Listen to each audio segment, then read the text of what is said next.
नहीं फूलते कुसुम सदा राजाओं के उपवन में, अमित बार खिलते वे पुर से दूर कुंज कानन में। समझे कौन रहस्य प्रकृति का बड़ा अनोखा हाल, गुदड़ी में रखती चुन चुन कर बड़े कीमती लाल। रामधारी सिंह दिनकर साहब की ये पंक्तियां उन प्रतिभाशाली युवाओं को समर्पित हैं जिनकी प्रतिभा को, जिनकी तपस्या को, जिनके तप को किसी भी प्रकार की सुविधाओं की दरकार नहीं थी। वो राजाओं के महल में नहीं पड़े, वो साधारण घरों से निकले और उन्होंने अपनी कहानी खुद लिखी, अपना परिवेश खुद बनाया। ह्यूमन डिविनिटी मिशन का कार्यक्रम यूथ फ्लेयर लिस्ट ऐसे ही युवाओं की खोज करता है और ऐसे ही युवाओं को अपने कार्यक्रम में आमंत्रित करता है। आज हम यूथ फ्लेयर लिस्ट में ऐसे ही कीमती लाल को आमंत्रित कर रहे हैं जिनका नाम है अंकिता राजपुरोहित। अंकिता, नमस्कार, बहुत बहुत स्वागत आपका ह्यूमन डिविनिटी मिशन के यूथ फ्लेयर लिस्ट कार्यक्रम में। Thank you sir. द्वारे द्वारे बाटता ज्ञान का अनमोल धन।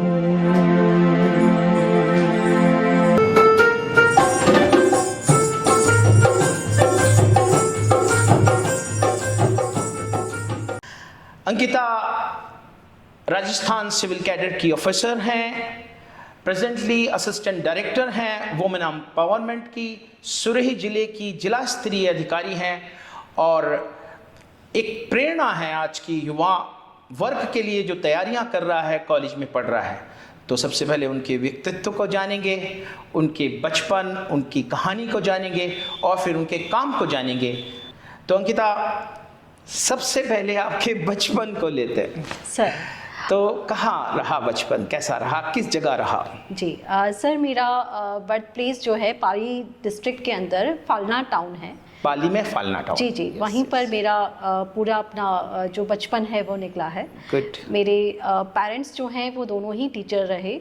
मेरे फादर जो हैं वो गवर्नमेंट लेक्चरर रहे और मेरी जो मदर है वो प्राइवेट स्कूल में टीचर। शिक्षकों के परिवार से जी आप हैं। बिल्कुल, जी बिल्कुल जी। और भैया का स्नेह, पेरेंट्स का स्नेह, उन्हीं स्नेह के परिवेश में जो है वो कितने बहन भाई हैं? जी, मेरे एक बड़े ब्रदर हैं, एक एल्डर ब्रदर हैं, एक आप हैं, दो ही लोग हैं? जी बिल्कुल। ओके ओके, बड़ी मतलब आइडियल फैमिली है एक तरह से।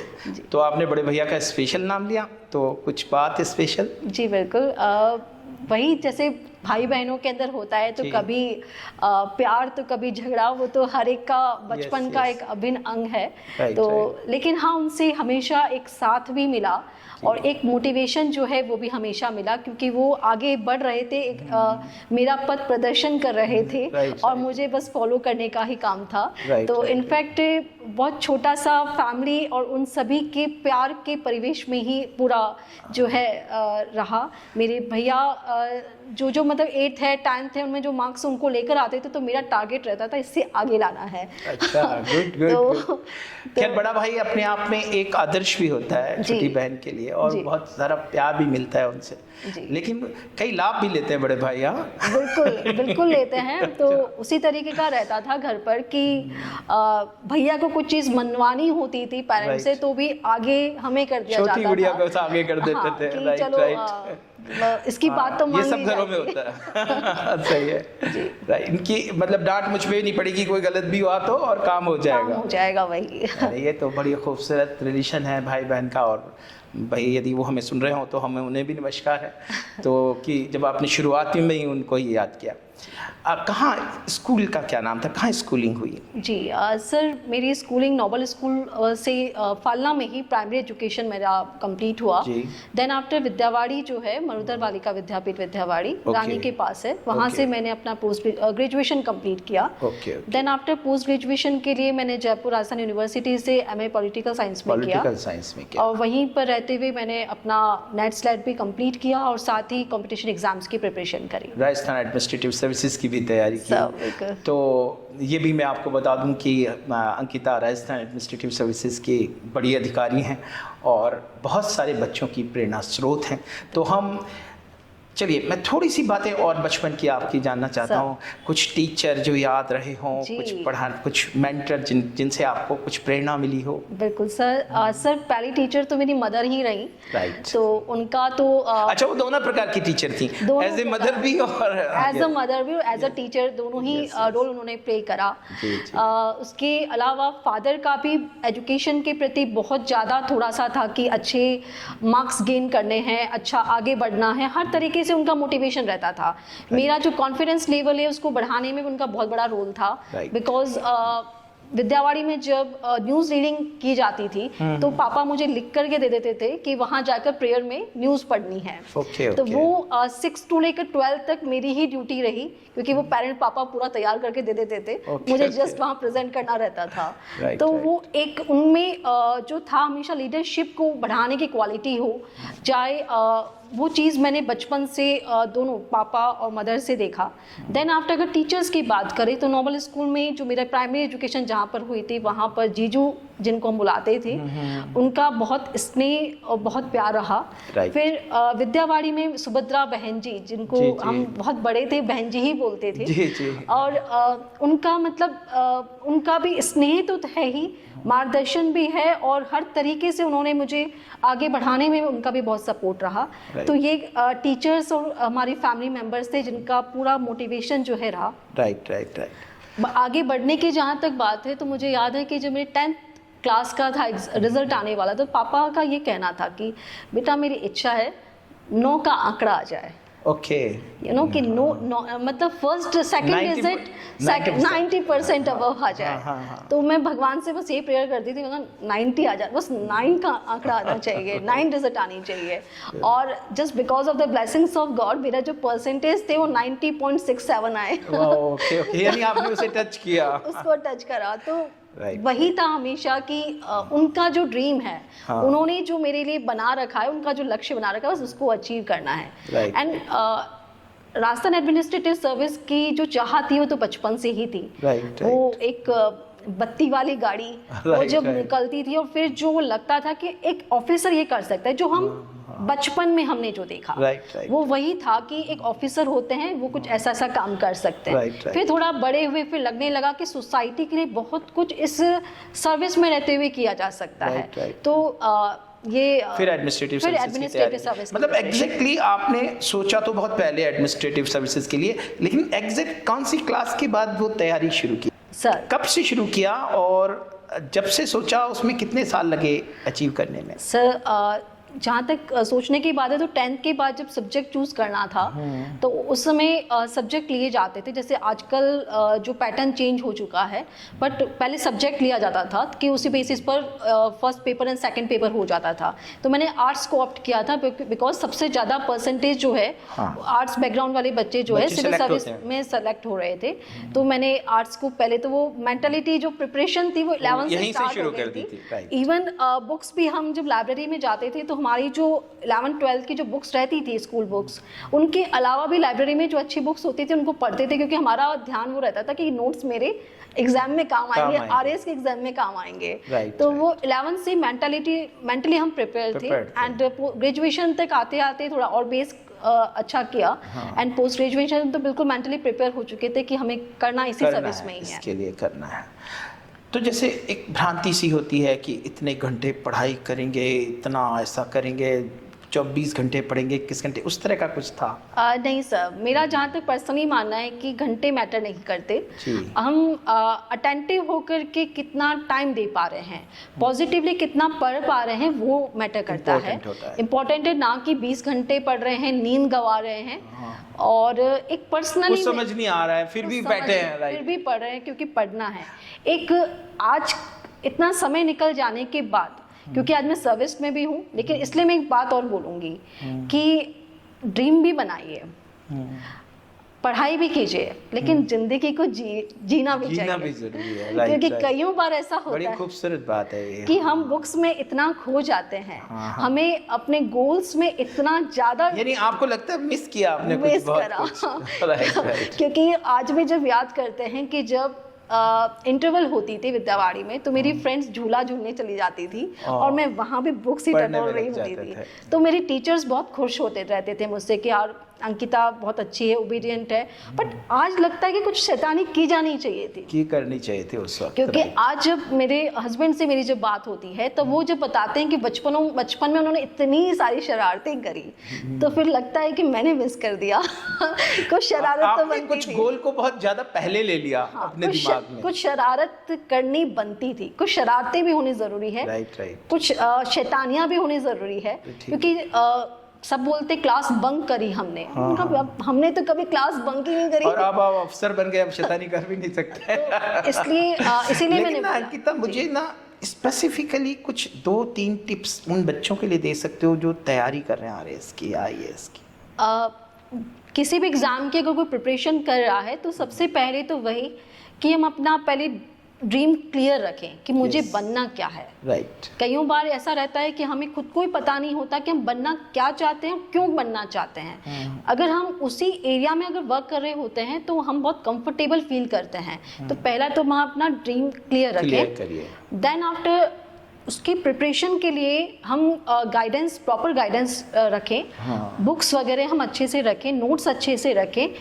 50 बुक पढ़ने से बेहतर है एक बुक को हम डिटेल पढ़ें, बहुत खूबसूरत बात है। थोरोली उसकी स्टडी करें, उसके शॉर्ट नोट्स ज्यादा किताबें पढ़ने की जगह स्पेसिफिकली अच्छी किताब सेलेक्ट करके पढ़ी जाए, उसको 2-3 बार पढ़ें जो ज़्यादा बेहतर डीप है। में जाएं पढ़ने में, राइट। दूसरी बात फिर आती है कि जो मैंने बोला था अभी एक लाइन की ज़िंदगी जीनी ज़रूरी है, उसी के संदर्भ में हम कहीं भी जा रहे हैं उससे समझें, उससे सीखें। क्योंकि इंटरव्यू कोई अलग से किताबी ज्ञान नहीं पूछा जाता, वो व्यवहारिक ज्ञान होता है। और वो तब आ पाता है जब हम आसपास की चीज़ों को देखते हुए गुजरते हैं। हम छोटी से छोटी चीज़ों को देखते हुए जाएंगे, समझते हुए जाएंगे, तो हम कहीं ना कहीं अपने आप को कंफर्टेबल एंड कॉन्फिडेंट फील करेंगे। क्योंकि कई चीज़ें बुकिश नॉलेज से ही नहीं आती है। तो नॉलेज हर जगह पर जहाँ भी हम मौजूद हैं ज्ञान प्राप्त करें जी। और अपना एक स्टडी पर फोकस रखें, अपना प्लस अपना हेल्थ पर भी फोकस रखें। हेल्थ प्लस स्टडी दोनों को ही बैलेंस बनाते हुए आप स्टडी करें। अच्छा अंकिता, आप एडमिनिस्ट्रेटिव ऑफिसर नहीं बनती तो सेकंड क्या बनते? मैंने नेट सेलेक्ट कर रखा था तो कॉलेज लेक्चरर, प्रोफेसर बनते हैं तो आप, फिर प्रोफेसर बनते। यानी दोनों ही बहुत अच्छे क्षेत्र थे। अंकिता, आप काम कर रहे हैं वुमेन एम्पावरमेंट के लिए, और ये एक ऐसा इशू है जिसे बहुत कम लोग हिंदुस्तान में समझ पाते हैं जी। क्योंकि एक तो फीलिंग नहीं समझ पाते वुमेन की, और उसके साथ जो हो रहा है वो नहीं समझ पाते। और शायद हमारे हिंदुस्तान में जो हो रहा है उससे हम सब जानते हैं वो बहुत अच्छा नहीं है वुमेन के साथ। तो मैं आपके वर्क फील्ड में आता हूँ अब सीधा। जी जी बिल्कुल। तो मैं जानना चाहता हूँ कि पहली बात तो आप गवर्नमेंट में ऑफिसर हैं, गवर्नमेंट के बड़े दायित्व आपके पास हैं, और एक जिला आपको दिया गया है जो इंस्पिरेशनल डिस्ट्रिक्ट है, जहाँ आदिवासी क्षेत्र बहुत बड़ा है, और डीप जाना पड़ता होगा आपको जंगलों में और गाँवों में।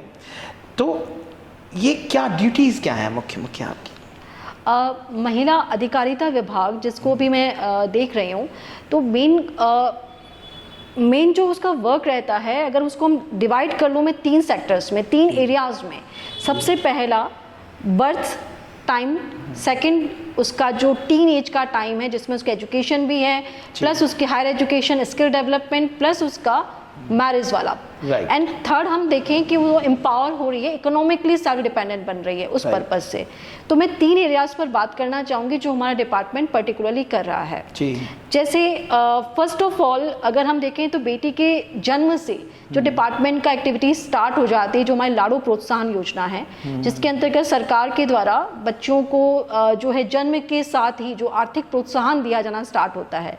तो विभाग का मूलतः ये प्रयास रहता है कि इस प्रकार की योजनाएं जो है हैं उनसे, जो राजस्थान सरकार या भारत सरकार के द्वारा जो चलाई जा रही है, उनसे हमारे घर परिवार जो हैं वो लाभान्वित हो सके।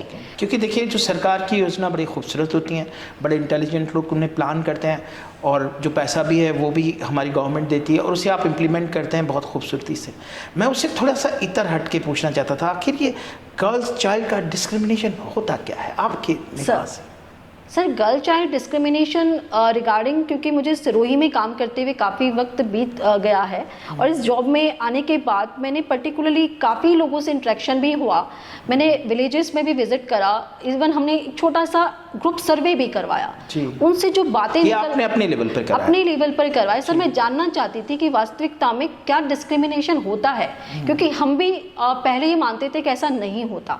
डिस्क्रिमिनेशन शब्द नाम की कोई चीज़ ही नहीं है, क्योंकि हमने अपने घर में नहीं देखा, अपने आस पड़ोस में नहीं देखा, अपने परिवार में नहीं देखा, तो यही लगता था कि बोथ आर सेम। लेकिन वास्तविकता में हो रहा है डिस्क्रिमिनेशन, अब वो बड़े लेवल पर नहीं। जैसे एक एग्जांपल क्या होता है? हम छोटे लेवल से स्टार्ट करें। जी हाँ, बिल्कुल बिल्कुल। बेटी के जन्म के बाद लड्डू नहीं बांटे जा रहे हैं, जलेबी बट रही है। ओके, मतलब मिठाई कोई और बांट दी जा रही है भले ही, मगर लड्डू नहीं बांटा जा रहा है। लड्डू नहीं बांटा जा रहा। सेकंड, भैया का बर्थडे बन रहा है एंड डॉटर का बर्थडे जो है उसको नहीं सेलिब्रेट किया जा रहा, नहीं बनाया जा रहा। तीसरी चीज निकल कर आई खाने की, फूड हैबिट्स को लेकर। थाली जो है वो ब्रदर छीन कर ले रहा है अपनी सिस्टर से, चाहे वो बड़ा हो या छोटा हो, तो थाली में भी डिस्क्रिमिनेशन हमें देखने को मिला। चौथी बात आई कि मदर जो है, चाहे वो मजदूरी पर जा रहे हो, चाहे वो कहीं जॉब पर, मतलब मजदूरी पर हमने मेनली देखा, नरेगा में, मनरेगा में जो काम कर रहे हैं, कि आपको छोटे भाई को संभालना है बेटा, तो पढ़ाई पर फुल स्टॉप लग गया। ओके, भैया जिम्मेदारियां दे दी गई, जिम्मेदारी छोटी उम्र में ही उसको बोझ डाल दिया गया। फिर देखने में मिला कि घर का काम कौन करेगा, तो चाहे भाई बड़ा है छोटा है, लेकिन छोटी बहन जो है या जो डॉटर है वो घर के पूरी जिम्मेदारियों का बोझ लेकर चल रही है। मदर जब तक बाहर है तब तक अपने छोटे भाई बहन को संभालने की जिम्मेदारी भी उस बच्ची पर है। मतलब बहुत इन सबको आप वुमेन चाइल्ड डिस्क्रिमिनेशन मैं इसको डिस्क्रिमिनेशन के रूप में ही मानती हूँ, क्योंकि वो फीलिंग है बच्ची की, वो बच्चे की फीलिंग है। हम डिस्क्रिमिनेशन वृहद लेवल पर, बड़ी लेवल पर ना देखें। उस बच्चे के मन में तो तभी बात उठ गई कि मेरे साथ ऐसा क्यों नहीं हुआ, ब्रदर के साथ मेरा बर्थडे क्यों नहीं बनाया, मुझे लड्डू क्यों नहीं, मेरे को स्कूल क्यों नहीं जाने दिया जा रहा, मुझे पुरानी किताबें क्यों मिल रही है, मुझे न्यू यूनिफॉर्म क्यों नहीं मिली, मुझे ब्रदर की चीज़ क्यों दी जा रही है।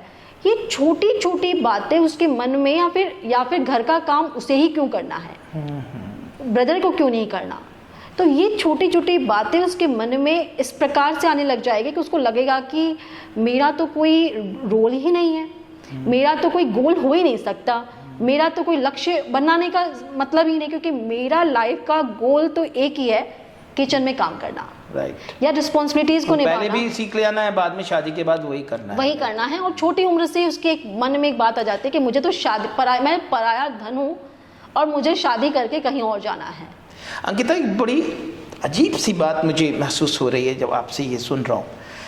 भाई ये इस तरह के डिस्क्रिमिनेशन तो with in family, with in society, law भी इन्हें कैसे लड़ेगा इनसे? आप कैसे लड़ रही हैं इनसे? फिर आपका डिपार्टमेंट, आपका ये जो प्रयास है वो कैसे लड़ रहा है? क्योंकि आप इसे लॉफुली भी नहीं लड़ सकते। Obviously sir. सर, ये चीज़ ऐसी है जो कि मेंटली चेंज हो सकती है, माइंड सेट चेंज करवा सकती हो सकता है। तो डिपार्टमेंट सर इसके लिए जाजम बैठकें हमारी होती है फ्राइडेज को। हम अपने साथियों जो हमारी फील्ड फंक्शनरीज है, चाहे हमारे आंगनवाड़ी वर्कर्स है, उनके सपोर्ट से हम माइंड चेंज करने का प्रयास कर रहे हैं। मैं ये नहीं कह रही कि मैंने सिरोही में 100% लोगों, महिलाओं तक अपनी पहुंच बना ली, या मैं ये भी नहीं कहूँगी कि मैंने सबका माइंड सेट चेंज कर लिया। मेरा तो ये प्रयास है कि 100 महिलाएं अगर उस वर्कशॉप में हैं, एक के मन में भी आ गया ना कि मेरी बेटी को पढ़ाना है, बस उद्देश्य सफल हो गया।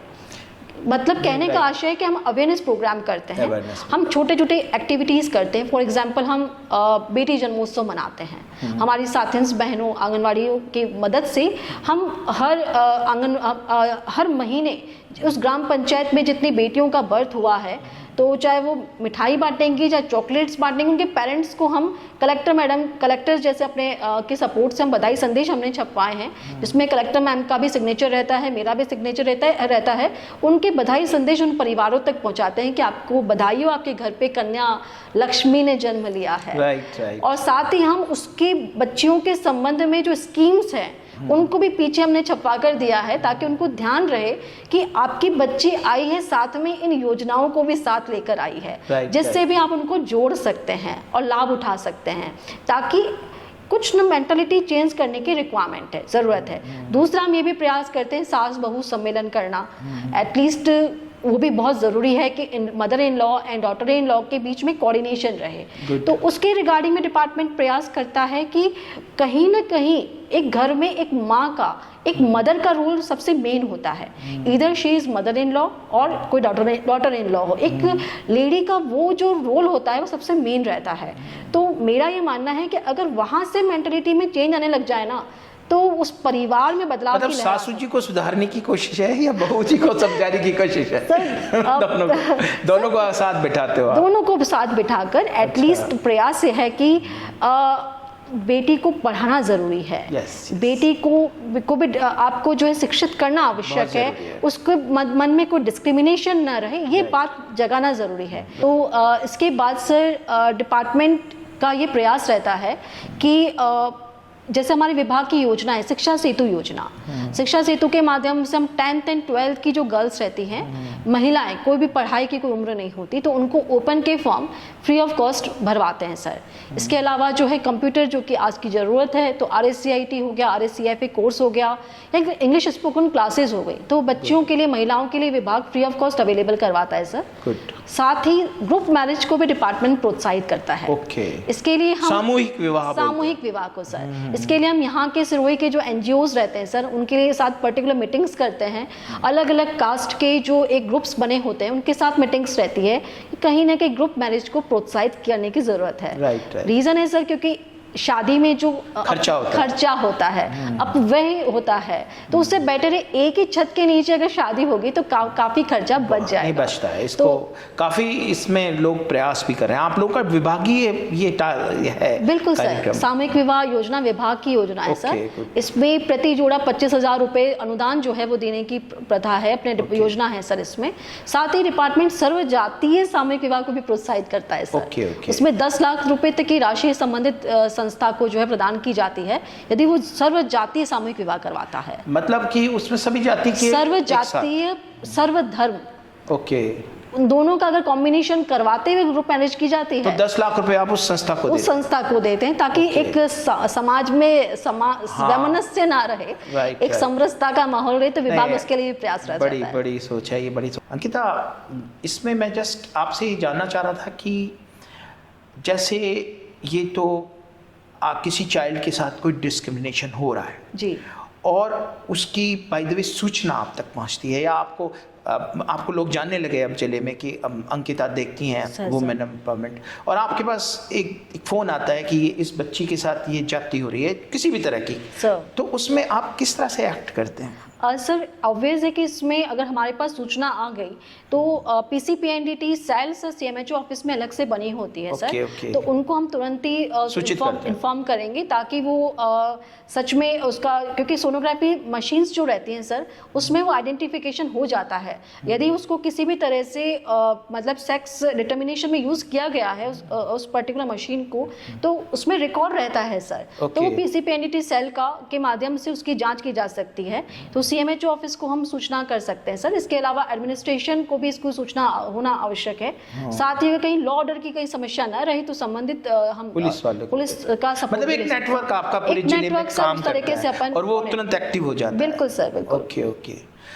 और जिस तरह आप जिन डिस्क्रिमिनेशंस की बात अंकिता कर रहे थे अभी, वो सारी परिवार के अंदर थी, सोसाइटी के अंदर थी। इसके बाहर भी कोई डिस्क्रिमिनेशन आपको नोटिस होते हैं? सर परिवार, सोसाइटी, मतलब यदि डिस्क्रिमिनेशन सिर्फ फैमिली में हुआ है तो वो बच्ची को अगर वो सोसाइटी में भी जाएगी तो भी उसे इतना कॉन्फिडेंट नहीं रह पाएगी सर। राइट, क्योंकि उसे हर पल यही लगेगा कि मैं दोयम दर्जे का जीवन जीने को ही बनी हूँ। राइट। वो अपना सिक्के का उस दूसरे पहलू की तरफ आएगा नहीं कि वी बोथ आर, हम एक सब सेम ही होते हैं। जैसे मैं पूछ रहा था कि वो ससुराल गई और ससुराल में उसके साथ कुछ जातियां हो रही हैं, मारपीट हो रही है या उसके साथ कुछ खराब हो रहा है, तो आपका वुमेन एम्पावरमेंट उसमें कुछ करता है? जी बिल्कुल सर, उसके लिए भी करता है सर। हाँ। तो उसी रिगार्डिंग जो है डिपार्टमेंट सर हमारे थानों के अंदर महिला सुरक्षा सलाह केंद्र चलते हैं सर। ये पर्टिकुलर काउंसलिंग का काम तो करते ही हैं, क्योंकि कई बार ऐसा होता है छोटे छोटे डिस्प्यूट्स पर ही फैमिली सर टूट जाती है सर। और अपन नहीं चाहते हैं कि छोटी छोटी बातों पर परिवार टूटे, क्योंकि जोड़ना कठिन होता है सर। राइट। लेकिन तोड़ना बहुत सरल, और तोड़ने के बाद फिर से जोड़ना बहुत और भी मुश्किल, क्योंकि गांठ पड़ जाएगी सर। तो इसके लिए विभाग का प्रयास रहता है कि ऐसे परिवार यदि छोटे किसी प्रकार का कुछ गलत फहमी की वजह से, तो काउंसलिंग का काम महिला सुरक्षा सलाह केंद्र करता है। लेकिन यदि किसी प्रकार की ऐसी महिला आ जाए जो वास्तविकता में ही परेशान है, उसको कहीं बहुत ही ज़्यादा हैरेस्ड हो रही है, इन दैट वे डिपार्टमेंट उसको लीगल एडवाइस के साथ साथ, मतलब अपने विधिक सेवा प्राधिकरण के सपोर्ट से सर हम एडवोकेट अवेलेबल करवाते हैं उनको। इसके अलावा अगर उसको शेल्टर की रिक्वायरमेंट है तो अपने यहाँ वन स्टॉप सेंटर चलता है सर, सखी सेंटर जिसको बोलते हैं। यहाँ उस महिला को totally free of cost shelter provide करवाया जाता है। इसके अलावा सर यदि उसको मेडिकल एड की रिक्वायरमेंट है तो डिपार्टमेंट उनको मेडिकल सुविधा जो है वो भी अवेलेबल करवाता है। पुलिस की रिक्वायरमेंट है उसको, तो पुलिस का सपोर्ट भी डिपार्टमेंट का कोऑर्डिनेशन रहता है सर, तो पुलिस का सपोर्ट भी उन्हें अवेलेबल करवाया जाता है। तो सखी सेंटर जो हमारे डिस्ट्रिक्ट लेवल पर है, और महिला सुरक्षा सलाह केंद्र जो हमारे 5 ब्लॉक्स में अभी वर्तमान में कार्यरत है, उनके सपोर्ट से हम इसमें काम करते हैं सर। अंकिता, एक ऐसा सवाल जो सिर्फ एक्सपीरियंस से आ सकता है, जो आप चूंकि आप बड़ा डीप काम करते हैं लोगों के साथ, यहाँ पर एक ट्राइबल बेल्ट है जी, और यहाँ पर नॉन ट्राइबल लोग भी रहते हैं, तो ट्राइबल्स में बच्चों की स्थिति और कुछ फायदे लाभ के बारे में आप कुछ बता सकते हैं क्या? सर ट्राइबल्स के बारे में जानने की बहुत जिज्ञासा थी। तो इसके लिए अलग से सर वर्क भी किया था और इंटरेक्शन भी करने का प्रयास किया, उसी अनुभव के बेसिस पर बताऊंगी सर जी। सर ट्राइबल्स में बेटियों के जन्म को उत्साह के रूप में मनाते हैं सर। गुड सर, वहाँ पर डिस्क्रिमिनेशन मुझे देखने को नहीं है वहाँ पर। वहाँ पे गर्ल चाइल्ड भी बहुत अच्छे से अपना ब्रॉटअप उनका होता है। वहाँ लड्डू फटता है क्या? ये आपने ध्यान नहीं किया सर, ये इस पर मेरा फोकस तो नहीं रहा, बट हाँ वहाँ डिस्क्रिमिनेशन नहीं दिखा। नहीं है वहाँ, मतलब यदि बट जो भी कुछ बढ़ता है बराबर बढ़ता है, बराबर गुड़ बढ़ता है तो बराबर बढ़ता है सर, वो बराबर ही रहता है। मतलब किसी भी पेरेंट्स के मुंह से ऐसा नहीं सुनने में आया कि मतलब इवन एक एक घर में मुझे 7-8 डॉटर्स जो हैं देखने को मिली, तो मैंने जस्ट बोला कि उनका आपके घर पे लक्ष्मियाँ हैं, तो उन्होंने वो दे वर हैप्पी फॉर दैट। उनके मन में कहीं गिल्ट नहीं था कि हमारे पुत्र रत्न नहीं है। ओके, तो वो चीज़ ये तो बहुत बड़ी बात है। आदिवासी ऐसा क्यों करते हैं, उसका कोई कारण आपको नजर आया? जी बिल्कुल सर, इसका जो मैंने स्टडी करा उससे हिसाब से, तो हमारी जो जनरल सोसाइटी है सर, बेटी के जन्म के साथ ही एक बोझ जो है पिता के कंधे पर आ जाता है कि इसकी शादी करनी है, इसकी शादी करनी है और इसके लिए दहेज इकट्ठा करना है। वो समस्या हमारे आदिवासी बेल्ट में नहीं है। वहाँ पर दहेज रूपी दानव ने अभी तक पांव नहीं पसारे हैं सर। मतलब इनमें आदिवासी लोगों में दहेज नहीं सर। यद्यपि इनका जो विवाह की जो प्रथा है वो भी कई जगह पर उसको हम विवाह की श्रेणी में नहीं डाल सकते, क्योंकि वो एक प्रकार से उनका एक मंदिर के उत्सव से ही वो अपने लिव इन टाइप से जो कंसेप्ट रहता है सर, वो हमारे इस पर्टिकुलर मतलब विवाह से पहले वो लिव इन में रहता है। बिल्कुल सर, वो रहता है, वो इनका ट्रेंड है सर। तो उस अकॉर्डिंगली मतलब कहीं भी मुझे डिस्क्रिमिनेशन वाली जो बात है सर, वो वहाँ नजर नहीं आई। इनफैक्ट सोसाइटी में उनका बहुत ही मतलब एक कहते हैं ना नेचर के करीब, प्रकृति के करीब। अंकिता, मैं जस्ट ऐसे पूछना चाहूँगा कि एक मेला हुआ जी, मेले में पेरेंट्स की इजाज़त से एक लड़के लड़की ने आपस में एक दूसरे को पसंद कर लिया, उसके बाद वो लड़की लड़के के घर जाती है या लड़का लड़की के घर जाता है? सर वो दोनों ही अलग रहते हैं। वो दोनों अपने घरों में नहीं जाते? नहीं, वो उनका एक तरीके का कहाँ रहते हैं? वो तीसरी जगह रहते हैं। जी सर, जहाँ Okay. तक जिन ग्रुप से बात हुई उन अकॉर्डिंगली तो यही था कि उनका लिव इन और फिर रहता कितने है। दिन बाद उनकी शादी होती है? सर वो वापस आते हैं 1-1.5 महीने बाद, एंड देन अच्छा। आफ्टर उनकी उनकी मैरिज हो? मैरिज टाइप से जो रहता इस है। बीच में उनका झगड़ा हो जाए तो मैरिज नहीं होगी ये? नहीं सर। ओके नहीं। ओके।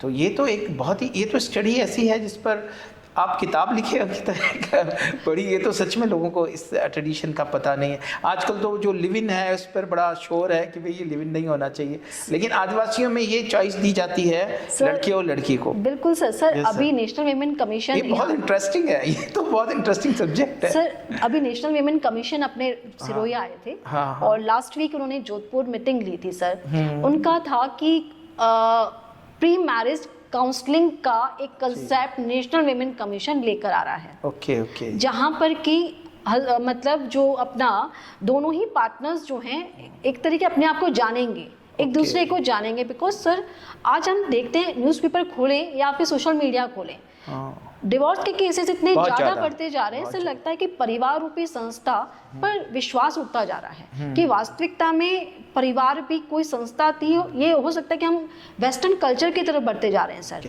अच्छा, एक बेटी के बारे में ये मैटर हो गया कि वो उसकी शादी का बोझ नहीं होता है। बिल्कुल। और फिर वो शादी का खर्चा कैसे करते हैं? दोनों मिलके करते हैं? किस तरह होता है उसका? सर दोनों मिलकर के ही उसमें रहता है। अच्छा। और इनफैक्ट ये भी कई जगह देखने में मिला कि बेटी के को देने के बदले, मतलब बेटी के विवाह के बदले वर पक्ष से पैसे लिए जाते हैं। ये बात मैं आपसे कहना चाहता था क्योंकि मैंने कई लोगों से इस बात को सुना था सर कि जो बिटिया के पेरेंट्स हैं वो लड़के वाले से एक पैसा लेते हैं, 1 लाख 2 लाख 50,000 जो भी है, फिर उसी से वो शादी करते हैं, उसी से मैरिज हो जाती है। तो यानी बेटी का बोझ पेरेंट्स के ऊपर नहीं है। अच्छा। तो इसको खूबसूरती से आप डॉक्यूमेंट कीजिए सोसाइटी को, और एक अच्छी सी किताब अंकिता लिखिए। ये बातें, ये स्टडीज काम आएंगी क्योंकि ये धीरे धीरे ये प्रथाएं डिसोल्व हो रही हैं, खत्म हो रही हैं, और बाद में इनका पता लगे। और कुछ खूबसूरत चीजें ना आदिवासियों में आपको लगती है? आदिवासी सर प्रकृति के बहुत करीब हैं वो लोग, बहुत करीब हैं। हम जो एक तरीके आधुनिकता की तरफ बढ़ रहे हैं, लेकिन कहीं ना कहीं उनका प्रकृति के प्रति जो नजदीकी है वो उसको हम खोते जा रहे हैं। ओके। और उनका कल्चर हमें समझने की जरूरत है।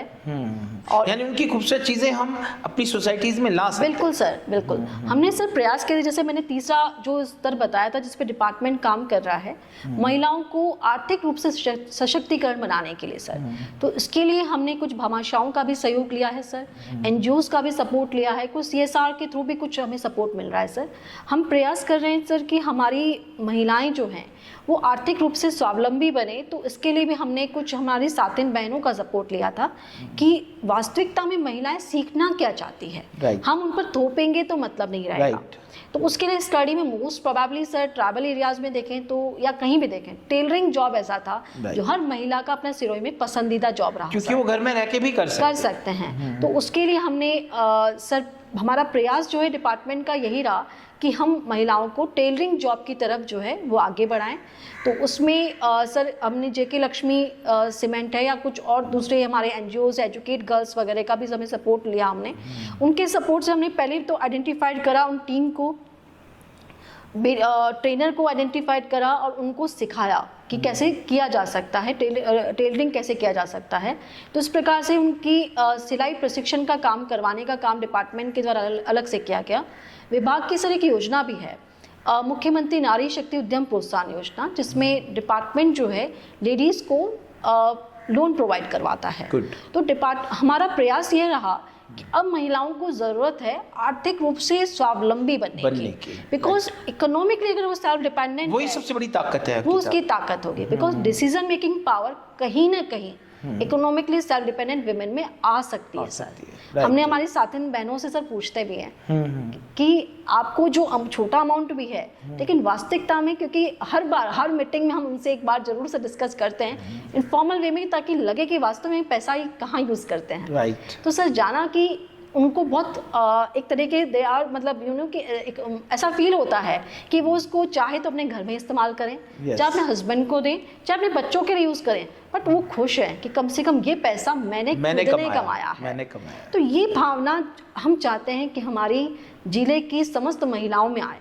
तो उन्हें डिपेंडेंट बनाने के लिए विभाग जो है लोन स्कीम्स के माध्यम से, चाहे हमारे इन एनजीओ से CSR, ये इंडिविजुअल को भी लोन मिल जाता है या ग्रुप को ही मिलता है? सर दोनों में, इंडिविजुअल एंड ग्रुप दोनों में लोन मिलता है सर। अंकिता, आप जो ये कर रहे हैं राजकीय दायित्वों के तहत कर रहे हैं और आप एक बहुत अच्छे ऑफिसर्स में गिने जाते हैं जिले के। मैं पूछना चाहता हूं कि अंकिता राजपुरोहित ने क्या कुछ ऐसा किया है वुमेन एम्पावरमेंट में जो सरकार से निर्देशित नहीं था, खुद से यहाँ जिसे आप इनोवेशन कह सकते हैं?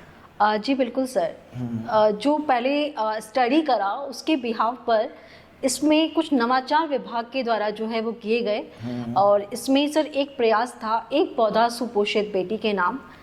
इसमें हमने सर ड्रम स्टिक प्लांट को लिया था, KVK से हमने उसको तैयार करवाया था, और हमारा प्रयास रहा कि बेटी के जन्म पर जैसा हम बधाई संदेश देते हैं उसके साथ साथ हम ड्रम स्टिक प्लांट को लगाने के भी बढ़े, प्लस उसको यूज़ करने का भी बढ़े, बिकॉज वो न्यूट्रिशियस प्लांट है। और हमारे डिस्ट्रिक्ट में एनीमिक महिलाएं भी काफ़ी हैं, कुपोषित बच्चे काफ़ी हैं, उस रिगार्डिंग ज़रूरी था कि फूड हैबिट्स को बदलना ज़रूरी था।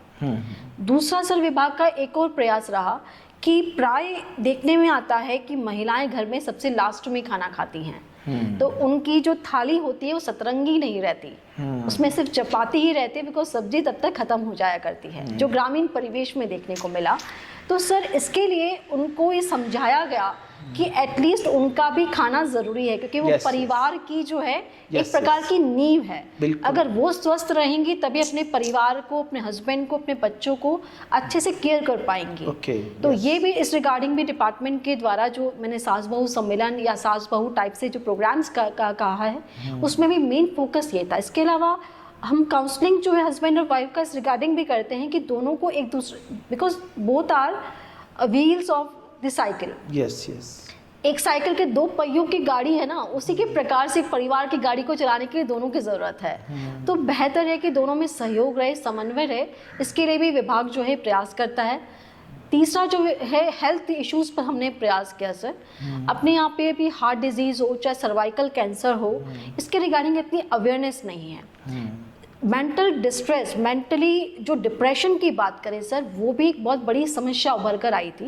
इसके लिए हमने ऑब्वियसली हमें मेडिकल डिपार्टमेंट का बहुत सपोर्ट मिला सर, गायनाकोलॉजिस्ट की सपोर्ट से, प्लस अपने डॉक्टर कुमावत सर के सपोर्ट से हमने पूरे डिस्ट्रिक्ट में इस प्रकार के कैंपेन्स चलाए। डिप्रेशन वुमेन को था, depression women plus school girls को भी सर हमने इसमें टारगेट करा था, क्योंकि हम नहीं जानते कि गर्ल्स कई बार ऐसा होता है कि बोल नहीं पाती, तो उनको भी ज़रूरी था कि पता ही नहीं कि मुझे डिप्रेशन है या नहीं। एक बात ये भी है, क्योंकि हम अंदर ही अंदर अपने आप को थॉट्स पे प्रोसेस में जा रहे हैं। हमें अंकिता, आपने डिग आउट किया कि किस कारण से मेनली डिप्रेशन में है वो लोग? डिप्रेशन सर विमेन की जहाँ तक बात आती है उसकी कोई सुनता नहीं है सर। राइट।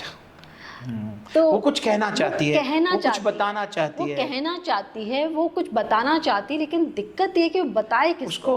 उसको कोई सुनता नहीं है, उसको सुनता नहीं है। Right. उसके पास दो फैमिलीज है सर, मदर भी है, मदर इन लॉ भी है, राइट। लेकिन उस दोनों घर में सुनाना किसको है उसको खुद को नहीं पता। राइट। तो सर इसके लिए भी मैंने प्रयास किया सर, मेरी आवाज़ सुनो कैंपेन स्टार्ट किया सर। बहुत अच्छा, ये आपका इनोवेशन था? ये भी इनोवेशन था सर। good. इसमें हमने हमारा जो MSS के काउंसलर्स हैं, मेरी आवाज़ सुनो, मेरी आवाज़ सुनो, गुड, इसको हमने न्यूज़पेपर के माध्यम से भी करवाया सर। इसके अलावा हमने अपने मीडिया, सोशल मीडिया के सपोर्ट से भी, कि महिलाओं को लगे कि अगर उनको कहना है कुछ तो आप हम इनसे बात कर लीजिए। राइट। ये आपकी बात तो को कैसे करते थे इस प्रोग्राम को एग्जीक्यूट आप? सर इसमें हमने interesting, very interesting sir. PSS का मेरे पास 6 काउंसलर्स थी।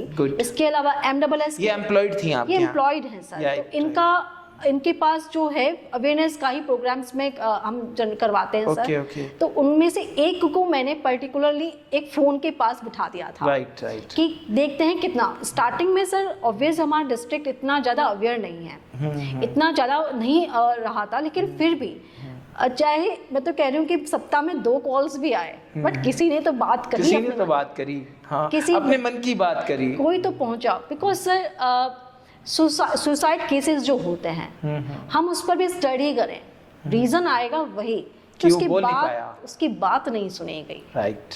वो मन ही मन इतना डिप्रेशन में चला गया था कि उसको लगा कि होपलेस हो गया, मैं इस दुनिया में अकेला हूँ या मेरा है कौन। ये थॉट अगर आ जाएगा तो फिर वो अपने आप को हेल्पलेस ही फील करेगा। तो उस स्थिति से निकलने के लिए ज़रूरी था, और मुझे ये प्रयास मुझे लगा कि फिर जहाँ तक भी पहुँचे और कोई भी मेरी बात को सुन पा रहा है, उसको भी यदि लगता है कि उसको कुछ कहने की ज़रूरत है, तो हमारे काउंसलर्स बैठे हैं, जस्ट मेरी आवाज़ सुनो का उनका सखी का हेल्पलाइन नंबर, MSSK का नंबर और PSSK का नंबर। PSSK मैंने पन्ना आधार सुरक्षा एवं सम्मान केंद्र, उनका नंबर मैंने दे रखा है। सर इसके केस में आपको बताना चाहूँगी। सर एक लेडी थी, वो अपने हस्बैंड से हस्बैंड उनको बहुत पीटते थे, बिकॉज वो ड्रिंक करके आते हैं, देन आफ्टर उसके बहुत ज़्यादा उसको टॉर्चर कर रहे थे, फिजिकली टॉर्चर कर रहे थे। वो लेडी हमारी काउंसलर को रात को भी कॉल कर लेती थी, जब भी उसको लगता था। उसको हमने ऑलमोस्ट सर 15 डेज तक कंटिन्यू उसकी हेल्प करने की कोशिश करी, बिकॉज वो ना तो थाने में आने को तैयार थी, न ही वो OSC में, न ही उसको शेल्टर चाहिए था, रहना उसी घर में था, लेकिन वो बहुत टॉर्चर थी। फाइनली सर हमने भी उसको समझा बुझा करके, पुलिस का भी सपोर्ट से, उस हस्बैंड को भी नशा मुक्ति केंद्र में भिजवा करके, पूरा हमारे दूसरे डिपार्टमेंट का भी सपोर्ट लेकर के उसको रेस्क्यू किया सर, उसको सपोर्ट किया सर। बहुत सुंदर। तो प्रयास सिर्फ इतना है सर, एक महिला भी को भी अपनी बात कह पाई, वो भी मेरे लिए सेटिस्फेक्शन है। अंकिता, आप बहुत खूबसूरत काम कर रही हैं। एक सलाह मैं आपको देना चाहूँगा कि देखिए, इतने डीप रूरल एरियाज़ में जाके, फॉरेस्ट में जाके वुमेन के साथ संपर्क करने का जो आपका वर्क है, इसके डॉक्यूमेंटेशन की बड़ी कीमत है। मैं एक सलाह आपको इसमें देना चाहता हूँ कि आप इन पर किताबें लिखें, और ये बताएं, आपको इसमें गवर्नमेंट भी हमें बहुत सपोर्ट करती है किताब लिखने में और डॉक्यूमेंटेशन में। और जो आपका सिविल सर्विसेज डे होता है दिल्ली में, वहाँ ये किताबें प्रदर्शित की जाती हैं। और ये जो सब्जेक्ट्स हैं आपके, जिन पर आप काम कर रही हैं, इनमें जो ग्राउंड है वो रियल एक्सपीरियंसेस के हैं, रियल स्टोरीज के हैं, वही बड़े काम के हैं। फ्यूचर में भी ये बहुत काम आएंगे। यदि आप लिख रही हैं तो वेरी गुड, आपको बहुत बहुत शुभकामनाएं, बधाई। लेकिन यदि नहीं लिख रही हैं तो थोड़ा सा टाइम है ना इस सोसाइटी के लिए निकालें, क्योंकि आपका किया हुआ काम लोगों के काम आएगा, लोगों की समझ में आएगा। और मैं तो समझता हूँ नीति निर्देशकों के भी समझ में आएगा, उस पर पॉलिसियाँ बनाई जा सकेंगी। जैसे मेरी आवाज़ सुनो, मुझे बहुत अपील किया भाई, कोई नहीं सुन रहा उसको, तो कम से कम कोई तो सुने उसको। तो अंकिता, एक ट्विस्ट मैं आपको देता हूँ। आप वुमेन एम्पावरमेंट कर रहे हैं, छोटी बच्चियों से लेके बड़े वुमेन्स तक एम्पावर कर रहे हैं लोगों को, लेकिन आपकी भी खुद की शादी हुई है, तो ससुराल में क्या स्थिति है? सर बिल्कुल, क्योंकि आपने बताया आपके माता पिता और पेरेंट्स ने तो आपको कभी डिस्क्रिमिनेट नहीं किया, और बहुत बड़े भाई बहुत प्यार करते हैं, लेकिन ससुराल का क्या एक्सपीरियंस है? जी बिल्कुल, बड़े भाई के साथ मैं भाभी का भी नाम जोड़ना चाहूँगी। वो भी बिल्कुल एज अ मदर ही मेरे को हमेशा उन्होंने ट्रीट करा है। एंड देन अगर इन लॉज की बात आती है, तो ऑब्वियसली एक लड़के का दूसरा घर होता है वो, जहाँ पर उसको जैसे बचपन में माँ चलना सिखाती है, तो अब जो सासू माँ है वो उसको बढ़ना सिखाती है। इनफैक्ट आज जहाँ पर है, तो कहीं ना कहीं अपने इन लॉज के सपोर्ट की वजह से अब हम अपने जो है कंटिन्यू भी कर पा रहे हैं। और निसंदेह इसमें अपने मेरे हस्बैंड का भी बहुत सपोर्ट रहा। बहुत ही पॉजिटिव अप्रोच के वो हैं, बिल्कुल हर कदम पर उनका साथ और सहयोग भी मिलता है, और एक सकारात्मकता मुझे उनमें लगती है कि किसी बात की टेंशन नहीं होनी चाहिए। जबकि मुझ में एक कमी है, मैं बहुत जल्दी स्ट्रेस में आ जाती हूँ। लेकिन जो चीज दुनिया का स्ट्रेस हटाते हो और खुद स्ट्रेस में आ जाते हो, बहुत जल्दी टेंशन हो जाती है कि ऐसा नहीं हो पा रहा, तो मतलब क्यों नहीं हो पा रहा। लेकिन वो चीज मुझे उनसे कभी देखने को नहीं मिला, सीखने को ही मिला। हर चीज वेल मैनेज, वेल डिसिप्लिन रखने का तरीका जो है वो भी उनसे सीखने को मिला। अच्छा, मुझे एक सीधा सवाल पूछना है, आपको कभी घूंघट करना पड़ा? नहीं सर, नहीं करना पड़ा। इसके लिए तो पूर्णतः अपनी मदर इन लॉ को ही थैंक्स बोलेंगे। Yes yes. इवन एक मैरिज में तो मैंने उनसे पूछा भी था, हाँ। जो हमारी सोसाइटी की मैरिज थी, क्योंकि हमारी सोसाइटी ट्रेडिशनल सोसाइटी है जी। माना जाता है वहाँ पर घूंघट प्रथा को जी। बट उनसे पूछा गया तो उन्होंने स्पष्ट तौर पे मना किया था कि मुझे जब दिक्कत नहीं हाँ। तब फिर तुम्हें निकालने की जरूरत नहीं है। Good, But that's all. तो मैं उनको नमन है, उनको सलाम है यदि वो अपनी बहू को ऐसा कर रही है। ऐसा ही हम चाहते हैं आने वाली जनरेशन कुछ स्वतंत्रता दे। मुझे लगता है कि माँ जो स्वतंत्रता देती है बच्ची को, तभी सोसाइटी चेंज होती है। यदि बच्ची माँ को चेंज करना चाहे तो ये बहुत मुश्किल हो जाता है। बिल्कुल बिल्कुल सर। तो अंकिता, आप बहुत अच्छा लगा आपसे बात करके। आपके बहुत सारे पहलुओं पर हमने आपसे बात की और हम चाहते हैं कि आप आगे बढ़ें। हम चाहते हैं आप अच्छी डॉक्यूमेंटेशन और किताबें लिखें, क्योंकि ये जो इन्फॉर्मेशन बड़ी प्रीशियस हैं, ये बड़े आराम से उपलब्ध नहीं है। इनकी कीमत आपको जैसे मैं आपको एक सलाह जाते जाते दूंगा कि आप फोटोग्राफी प्रेजेंटेशन भी लें उनका। जैसे जिन ट्राइब्स की आप बात कर रहे हैं उनके फोटोग्राफ्स भी हों, उन एरियाज़, उन झोपड़ियों के फोटोग्राफ भी हों जो प्रकृति के पास हैं, और वो किताबों में बड़े अच्छे वो लगते हैं। तो ये मैं आपको सलाह दूंगा और मैं बार बार आप चाहूँगा कि आप स्टूडियो में आएँ, नई नई बातें हमें पता लगें, और आपके उज्जवल भविष्य की हम शुभकामना करते हैं। आपका बहुत बहुत धन्यवाद कि आप हमारे स्टूडियो में आए और इतनी सारी बातें हम समाज के लिए कर पाए आपके माध्यम से। ह्यूमन डिग्निटी मिशन का यही मकसद है कि हम मानवता की बातों को, उनकी सच्चाइयों को लोगों तक पहुंचा सकें। धन्यवाद।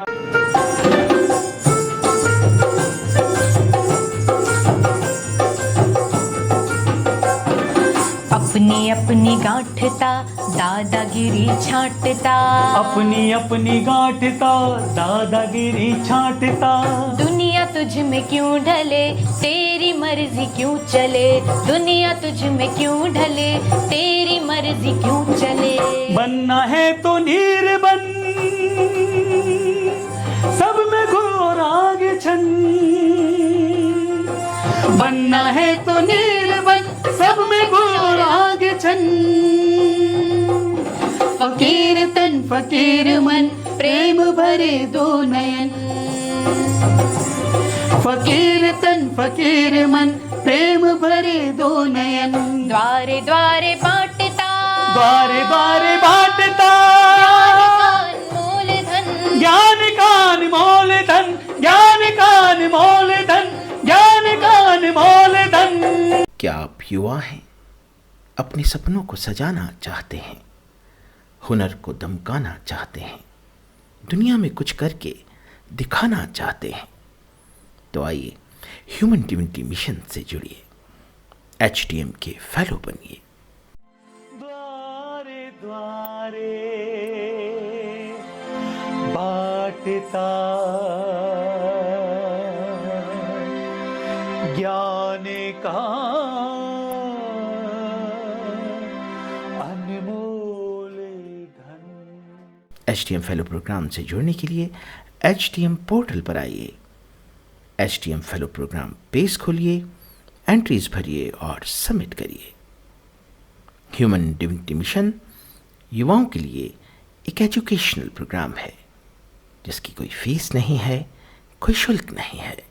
ह्यूमन डिग्निटी मिशन के प्लेटफॉर्म पर पार्टिसिपेट करने के लिए आप अपने टैलेंट की एंट्रीज भेज सकते हैं। पोर्टल पर आइए, HDM youth flair list page खोलिए, ध्यान से पढ़िए, अपनी परफॉर्मेंस की वीडियो बनाइए और हमें भेजिए। द्वारे द्वारे बांटता,